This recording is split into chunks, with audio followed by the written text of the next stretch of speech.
मित्रांनो, लहानपणी आपणही शाळेत असताना गुरुपौर्णिमा हा सण आपल्या शिक्षकांना फुलं देऊन साजरा करायचो.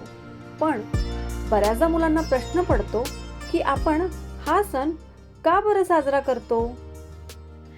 तर त्याचं उत्तर असं आहे की 7 चिरंजीवीपैकी एक असलेले आदिगुरु वेदव्यास यांचा जन्म आषाढ शुद्ध पौर्णिमेला झाला.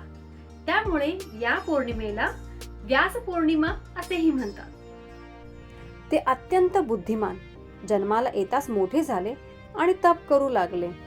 त्यांनी 18 पुराण, श्रीमद भागवत, ब्रह्मसूत्र, मीमांसा असे ग्रंथपुराण लिहिले आणि त्यांच्या सांगण्यावरून श्री गणेशाने महाभारत लिहिले.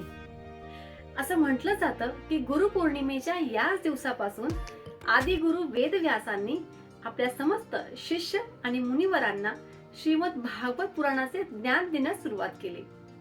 मानव जातीचे सर्वप्रथम गुरु हे वेदव्यास असल्याकारणाने त्यांना आदिगुरु म्हटले जाते आणि त्यांच्या चरणी समर्पित गुरुपौर्णिमा साजरी केली जाते.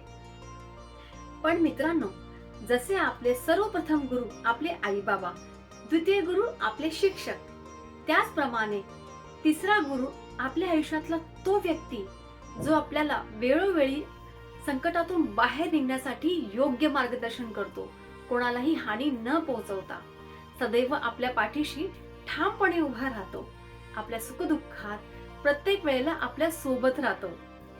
मग ती व्यक्ती तुमचा भाऊ असू शकतो, बहीण असू शकते, मित्र असू शकतो, मैत्रीण असू शकते, पत्नी असू शकते किंवा पती असू शकतो.